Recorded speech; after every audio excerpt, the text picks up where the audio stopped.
న్యాయం ఆలస్యం కావడం న్యాయం నాశనం చేయడమే అవుతుందని చెప్తున్నారు అన్నమాట. న్యాయాన్ని ఆలస్యం కావడం న్యాయాన్ని నాశనం చేయడమేనని సుప్రీంకోర్టు జస్టిస్ బోయాన్ చెప్తున్నారు అన్నమాట. న్యాయ వ్యవస్థ కొలీజియం విధానంలో ప్రభుత్వ జోక్యాన్ని సుప్రీంకోర్టు న్యాయమూర్తి జస్టిస్ బోయాన్ బహిరంగంగా తప్పుపట్టారు. హైకోర్టు న్యాయమూర్తుల బదిలీకి సంబంధించిన కొలీజియం నిర్ణయాలను స్వతంత్రపై ఆయన ఆందోళన వ్యక్తం కూడా చేశారు. న్యూఢిల్లీలో జీవి పండిట్ స్మారక ఉపన్యాస కార్యక్రమంలో జస్టిస్ బోయాన్ ప్రసంగిస్తూ ఇటీవల మధ్యప్రదేశ్ హైకోర్టు నుంచి అలహాబాద్ హైకోర్టు జస్టిస్ తుతుర్ సేద్ను బదిలీ చేయడాన్ని ప్రస్తావించారు. కేంద్ర ప్రభుత్వం అభ్యర్థన మేరకు ఈ బదిలీ చేసినట్లు సుప్రీంకోర్టు మాజీ సీజే బిఆర్ గవాయ్ చేసిన ప్రకటన తర్వాత ఈ బదిలీ చర్చనీయాంశంగా మారినట్లు ఆయన చెప్పారన్నమాట. న్యాయ వ్యవస్థ సంబంధించిన ప్రక్రియ స్వతంత్రంగా ఉండాలని రాజ్యాంగం చెబుతుంటే మాజీ సీజే బహిరంగ ప్రకటనతో ప్రభుత్వ జోక్యం స్పష్టంగా బయటపడిందని జస్టిస్ బోయాన్ చెప్పారన్నమాట. ఇటువంటి చర్య న్యాయ వ్యవస్థ స్వతంత్రతను దెబ్బతీస్తాయని ఆయన హెచ్చరించారు కూడా. ఈ పరిస్థితి తర్వాత అత్యంత దురదృష్టకరమైన న్యాయ వ్యవస్థకు ఆందోళనకరమని ఆయన అభిప్రాయపడ్డారు. న్యాయం ఆలస్యమైతే అది న్యాయం నిరాకరణే కాదు, న్యాయాన్ని నాశనం చేయడం కూడా అని సిజేఐ సూర్యకాంత్ అన్నారన్నమాట. న్యాయ వ్యవస్థ సంస్థాగత లోపాల వల్ల హైకోర్టు అప్రమత్తంగా ఉండాలని కూడా చెప్తున్నారన్నమాట. హైకోర్టులు మరింత చురుగ్గా ఉండాలని చట్టపాలనలో వ్యవస్థాపన సౌకర్యాల వల్ల అప్రమత్తంగా ఉండాలని కూడా పేర్కొన్నమాట. హైకోర్టులు కేవలం డివిజనల్ అప్పీలేట్ కోర్టుల లాగా ఉండిపోకుండా రాజ్యాంగ పరిష్కారానికి శక్తివంతంగా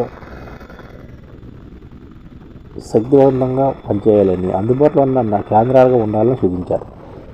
న్యాయ వ్యవస్థ మధ్యవర్తిత్వం సౌజన్యాన్ని అవసరాలను కూడా ప్రోత్సహించాలని సూచించారు.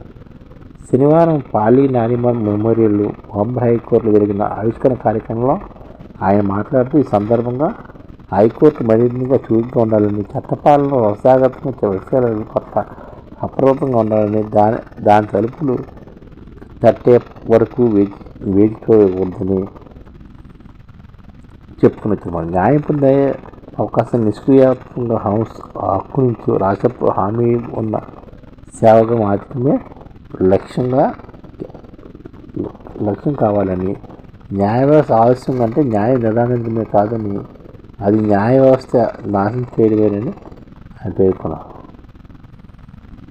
అలాగే కోర్టు వివాద పరిష్కారాలు పటిష్టం చేయాల్సిన అవసరాలు చెప్పారన్నమాట. న్యాయం భవిష్యత్తు మనం వివాదాలను దానిపై మాత్రమే కాకుండా ఎంత సమర్థంగా పరిశీలించామన్న దాని మీద ఆధారపడి ఉంటుందని, ఎంత తెలివిగా పరిశీలిస్తా అనే దానిపై కూడా ఆధారపడి ఉంటుందని చెప్పుకొచ్చామన్నారు. న్యాయ వ్యవస్థ న్యాయం ఆలస్యం కాదు, న్యాయం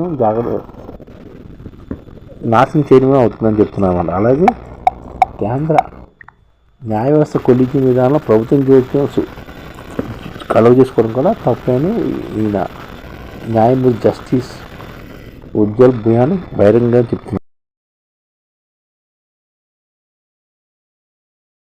ఈ ఛానల్ ముఖ్య ఉద్దేశం ఏంటంటే, మన తెలుగు రాష్ట్రాల్లో 1 కోటి మందికి సంఘటిత రంగాల్లో ఏ విధంగా ఉద్యోగాలు ఇవ్వవచ్చు, కనీస నెల జీతం 30,000 వరకు ఏ విధంగా ఇవ్వవచ్చు, ఏ విధంగా చేస్తే ఉద్యోగాలు సృష్టించబడతాయో వివరిస్తూ ఈ ఛానల్లో వీడియోలు వస్తాయి. అలాంటి వీడియోలు మీకు కావాలంటే మన ఐడిఎఫ్ భాస్కర్ ఛానల్ని సబ్స్క్రైబ్ చేసుకోండి. ఐడిఎఫ్ అంటే ఇండియన్ డెవలప్మెంట్ ఫోర్స్.